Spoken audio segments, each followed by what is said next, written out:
What up, gamers? I'm Jason. I'm Julie. And today on Dice & Dragons, we are going to be reviewing Star Wars Dark Side Rising. Now, the game is designed by Andrew Wolf and Patrick Marino, and it is published by the Boardgames. Now, one thing I just want to mention about this game is it is currently not available in North America. We did get it through Amazon.com, who actually use Amazon.uk to ship it through .com. Now, that was actually the cheapest method we found to get the game. It was actually more expensive going straight through .uk. So you've got a tip if you're interested in importing the game. Now I will toss it over to Julie, who will tell you more about the game itself. So it's a cooperative game that is intended for 2 to 4 players, ages 10 and above. According to the box, it plays in 45 minutes, but I don't think we've played other Rising games. I think we've had one game with 2 players hit that 45-minute mark. What do you think the time actually is? 60, 75, 90, depending on... I think yesterday's game took... Our second game took us like 90 minutes. I definitely think it's closer to the 90-minute mark. Definitely the 120 to 90... Well, not 120, sorry. 90 to 120, actually. We have played close to a 2-hour game before. So yes, it's longer than the box said. We're going to move on from that. Yeah, so basically what I was going to say is it's similar also, basically, as you said, to the other Rising. So Thanos Rising, and I blanking on the Harry Potter one. Death Eaters Rising. Death Eaters Rising. So this is essentially a re-theme of Thanos Rising. Now, we have played all the other games. Well, Death Eaters Rising is definitely a re-theme. There are some new elements to the game. That's something that you will not find in Dark Side Rising. So we'll tell you what that theme is. Well, essentially what you're doing in the game. And then we're going to jump over to the components. And then we'll review it as we've already done how to plays for 2 of the Rising franchise. You're going to see a card popping up right over there. It'll take you to a review on how to play of Death Eaters Rising. Now, in the game, there are 2 boards. You have a Death Star board with components that you're going to be rolling dark side dice, and as things happen, you're going to be activating more and more of those components on the Death Star. If it becomes activated, you will lose the game. The dice also control where Vader is attacking. There are 3 planets, Jedha, Iadu, and Scarif. Vader will be facing one location, which will be filled with either rebels or a combination of Rebels and Imperials. It's rare that you do get 3 Imperials in one planet, but it has happened. It has happened. So what will then be happening? Vader is attacking you. You are trying to acquire as many Rebels as you can to improve your dice pool. You must then defeat, depending on the difficulty, 7 to 11 Imperials. Once that is done, you will have defeated the Empire, stopped the Death Star, and saved the Rebellion. Now, the characters in this are from Rogue One up to Star Wars A New Hope. So, I think that covers everything. Do you think I'm missing anything, Julie? I think it's good. So what time is it? It's time to grab our drinks. Grab our fellow rebel and best friend. We're going to take it to the table one more time. Yeah, get it to the table one more time, and then we'll be back with the review. Now let's take a look at the components for Star Wars Dark Side Rising. Now here we've got all the different teams broken up. Now, when you're building a team, you don't have to have everything of a matching color. It just worked out that way for when I'm filming the components. So here we've got Cassian Andor's team based on Yavin 4. Their team ability is if you roll 4 or more intelligence on your opening roll, you may remove an operations counter, which are these counters right here, from a Death Star component, which is this nice stack of things that we have over here. Now these counters, just since we're talking about them, are the damage counters to be placed on your heroes. And you'll notice that Cassian starts with 3 tactical die and 1 intelligence die. That's why these tactical dice are the more numerous. Now, we'll go over that in just a second. Let's take a look at Cassian. So his ability is if you have another intelligence rebel on your team, roll an extra blue or red die for each turn. You can get things like the U-Wing, which will let you remove damage from 2 rebels. That's great. The Hammerhead Corvette added damage to the Hammerhead Corvette and also added damage to an Imperial vehicle. That's their special ability. Now you have to pay a resource to trigger them. You also got guys like K2SO will give you an extra die. Hondo Onaka lets you decide what phase to use. Kanan Jarrus, added damage to Kanan Jarrus to remove an operation counter from a Death Star component. Got General Draven, Ahsoka lets you roll an extra green or blue. Then Agent Callus is pretty cool. So if there's an Imperial, he gives you an extra black die, which is the leadership die. So we'll take a look at Hera's team. So they're based out of Lothal, of course. 3 red, 1 green. If you roll 4 or more, and this represents support, the symbol right there. So 4 or more on your opening roll, you may remove 2 damage from 1 rebel. Take a look at Hera. So just like Cassian, a support rebel, she gains extra dice. The Ghost is their healing chip. The Y-Wing gives you an extra red or green die each turn. Chopper lets you remove damage from a rebel or vehicle. That's cool. Wedge Antilles means if you have if you have any type of leadership member of the rebellion on your team, you get an extra black die. Now, Obi-Wan Kenobi, if your team is at Darth Vader's location, you get an extra die. And you may draw an alliance token for 2 leadership and remove a damage from a rebel. Pretty cool cards. We got Bodhi Rook, Baze Malbus, who will give you potentially an extra red die, Chirrut Imwe, and Zeb, who lets you do some re-rolling. Now here we've got Leia Organa's team, the leadership team. So if you roll 4 or more leadership on your opening roll, you get to draw an alliance token. So these alliance tokens give you different things. They can be spent, for example, as a tactical result. You may get one that gives you an intelligence result. This one here gives you support. And the last one is another support. There are some other ones in here like roll an extra die, could be like an extra blue die, or healing rebels like removing 2 damage. Now for Leia, if you have another leadership rebel, you get a red or black die. The Profundity lets you roll an extra green or black die. If you have Admiral Raddus on your team, you get to roll both. That's pretty cool. 10 and 4 is your healing chip. Remove 1 damage from a rebel.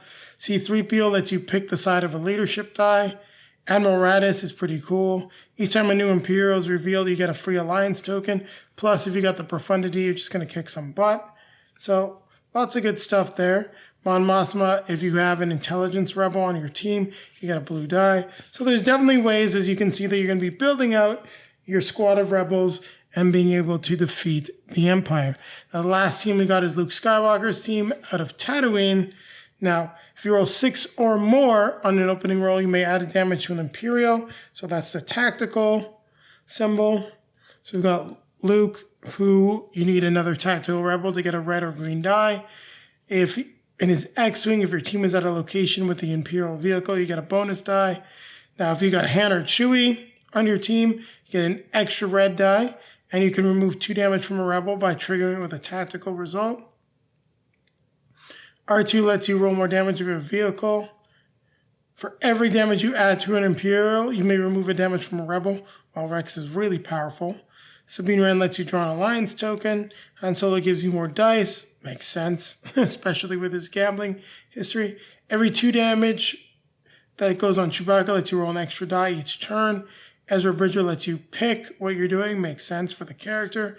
And then we've got AP 5. And then on the bottom, because I was running out of room, I left the Imperial cards.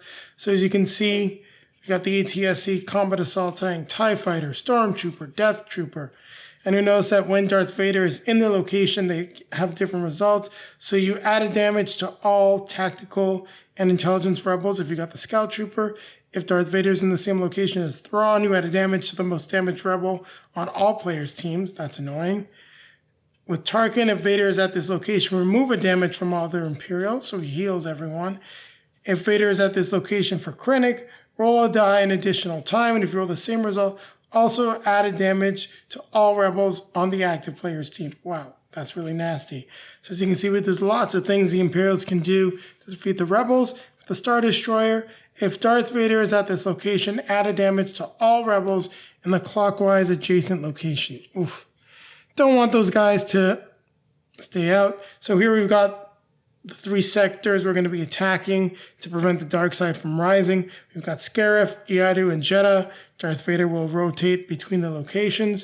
So we got this nice big Vader here with his lightsaber. I definitely love this sculpt. Vader is one of the most iconic villains in history, and they do a good job with him. Now here's the Death Star board, whose components will be placed around it, and they'll have different effects as they charge up. So the super laser, the ion drive reactor, targeting field generator, magnetic shielding, and the hypermatter reactor. Now you don't want those things to charge because, as you can see on the back, it tells you what happens when those areas get triggered by the Death Star die if they are active. Now, the other enemy die that we have here is the one that's going to just tell you how Vader rotates, if he's rotating right, left, if you're potentially re-rolling the Death Star die, or just staying in place.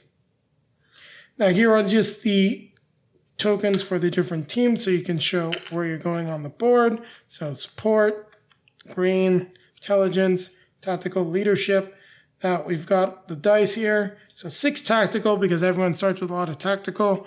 Now the only difference this one has compared to the others is it does have a better chance of pulling tactical and also has the double. The intelligence ones have a better chance of pulling intelligence with the double on it. Same thing goes for the support, as you can see here. And then the leadership is the same thing. So there you have it. We've covered all of the components for Star Wars Dark Side Rising. As Julie and I mentioned in our intro, we're not going to have a how to play. During the intro, we sent you to our how to play for Thanos Rising because the games play incredibly similar. If you didn't want to check that out, but you watch all these components, there's going to be a card popping up that'll take you to our review and how to play of Death Eaters Rising. We're going to be coming back at you now with our review of the game. Star Wars Dark Side Rising. What did you think of the game? Well, I mean, I thought I like the Rising games generally. I've enjoyed Thanos Rising. It was one of was it on my top 10 or it was on a Christmas list or something? I think it was on one of your lists, and I think Death Eaters Rising was one that you put on your top 10 because you like that one better than Thanos. Yeah, I like the different mechanics better. So, and just to say, proof that she does really like the Rising games, we had another game that we wanted to play. It was a bit of a long day, and yet this one still made it to the table. I was very happy about it. We got to play a game. Just goes to show you, she is a fan. We will be getting the Batman Rising game. I don't know if she's going to be as excited by it, but hopefully there's some new mechanics. Now, excuse my interruption. I'll let Julie continue. So I like chucking the dice as you know and trying my luck at defeating the different enemies. Thanos got the better of us for a long time, and I just kept wanting to play till we could finally beat him. So I think we've got that's a mistake that we made. We played it 4 players. The difficulty goes up of all these games. 2 players easier, 4 players harder. Simple as that. So that being said, I like Rising. I like the concept of I'm a Star Wars fan. Maybe not so much of the movies as much, but I like the the idea of the IP, and I like the different characters. That being said, this game basically is a reskin Thanos Rising. It's not does not have anything really much different from that version, as opposed to the Death Eaters Rising that had much different mechanics and different components. I think we should just take some time to just discuss really how it's a retheme and how Death Eaters Rising differs, just to give you also an idea in case you are looking at the 3 Rising games. If you want to get 2 or if you want to get all 3, you have an idea as to maybe which ones you want to put into your collection first. Mm-hmm. So with Death Eaters Rising, you gain a lot more different there are still a limited amount of factions, but you've got different leaders. So you can have there's 2 leaders for each faction. Also, in the end, the way that you're going to be defeating Voldemort is very different than anything that you're going to do in Darkseid or Thanos Rising. As well as some of the abilities, they really tried to make them more thematic to Harry Potter. So it does stand out with some very minor differences as well as some big differences. So it's not a retheme, but it's I'd say it's probably 75 to 80% a retheme, but enough differences that you could play Thanos and you can play Death Eaters Rising, and you're going to find that you're playing a slightly different game between the 2. I think with Dark Side Rising, besides some slight modifications of abilities on the cards, the way the mechanics work, the way that, well, some of the abilities on the Death Star are going to be different, but overall, mechanically, and the way you're going through the motions of the game, the amount of rebel factions there are and leaders, it is almost identical to Thanos Rising. I don't think that there's enough of a difference between these two games, unless you're a huge fan of both IPs, to have them both in your collection. Especially if you're in North America like we are and have to go through the extra trouble of importing the game and paying the extra cost. That being said, if somebody is a huge Star Wars fan but not so much of a Marvel fan, then, then go to the trouble of importing it, because if that's your favorite IP, then go for it. I still have to disagree, though. If this was, put it this way. If this was an X-Files Rising game, I don't know how we'd do that. I guess it'd be the Smoking Man. I'm not so sure. Here you go, the op. There's an idea. That being said, if it was an X-Files, I would be importing it, even if it's the same as Marvel, because I love the theme. That being said, Star Wars, Marvel, I'd go for Marvel any day. I have to disagree a little bit because I know what the importation cost is right now. And the cost of importing this is almost the cost of another game. So that's why I disagree with, even if Star Wars is your favorite. Look, if you hate Marvel and you want a Rising game, then I would say go, if you're in North America, get Harry Potter, Death Eaters Rising. If you do not like either one of those franchises, Star Wars is your jam, then this is the way to go. Now, I am not sure what is available from the op in other territories outside of North America, but if you have a choice between Thanos or Dark Side Rising, I'd say either or are good. And I think we can probably both agree that when we come to our score, it's going to be a little bit affected by the fact that we had to import the game and we already have Thanos. But I do agree with Julie that this stands alone as a Rising game. It just very much feels like a reiteration of the first game in the series. Yeah. For us, basically, our score, to say it another way, our score is also influenced by the fact that we have already played Thanos and already have it in our collection. And we also have Death Eaters Rising in our collection as well. So that skews it a little bit as well. Now, the way that it worked, it was Thanos, Darkseid, Death Eaters. So you can sort of just see the progression. And it's entirely possible that there is no Thanos Rising in the UK. There's only Darkseid Rising. In that case, this game is definitely well worth picking up. So what did you like about this theme? What do you think it did better than Thanos Rising? Maybe in terms of like theming, components, things like that. I don't know. I still like the fact that Thanos has, the stones that are basically going onto the gauntlet. That was something that I thought was better there. I honestly, like I said, I prefer the Thanos version if I was going to pick one of the two. That's my take on it. I mean, in this case, what is thematic is that once a component of the Death Star is built, it's built, and it's the game is over as soon as it's as soon as the Death Star is built. So that is very thematic, I find. What I like, and I think it does a little bit better, is the statue. I think the Darth Vader statue is a lot nicer than the Thanos statue. I also do enjoy the art for a lot of the cards is good. There's a few that I thought were a little wonky, such as Leia. I didn't like the art for her card, but overall, I have to say, component-wise, no complaints. I do think everything actually fits together better in Dark Side Rising, whereas with Thanos, you have pieces that don't necessarily lock together. So I remember bumping the board a little bit. So component-wise, I definitely think that they thought about it a little bit more and came up with a better setup. But I do prefer the Infinity Gauntlet. I think the Infinity Gauntlet and the way that develops is a little cooler than what you're getting with the Death Star. I do think they did a good job of capturing the element of each character and really making the abilities work when they had the opportunity to, like the way that Han Solo, Chewbacca, and the Millennium Falcon sort of can all work together. R2 is pretty cool as well, where you can get an extra die. So there are some differences there between both games, and I do think that theming, they nailed the theme, and this feels exactly like you'd expect a Rising style Star Wars game to feel. And it's a lot of fun. The Alliance tokens are very much pretty identical to what you had in Thanos Rising, and the dice are essentially identical as well. So there's not too much that's different. And if you want to go back to see our review for Thanos Rising, keep it right here. Watch to the end of the review, or feel free to take a look at one of our playlists. You'll definitely be able to find it. But that's going to be the link that comes up in a couple of minutes at the end of this. I don't really have much more to say. I think that production-wise, great job. In terms of being a re-implementation and retheme, a little disappointed. I feel that the games are probably close to 90% similar in terms of how they play. Now, I'm sure if you want to break it down and go through the cards, you'll find a lot more small differences.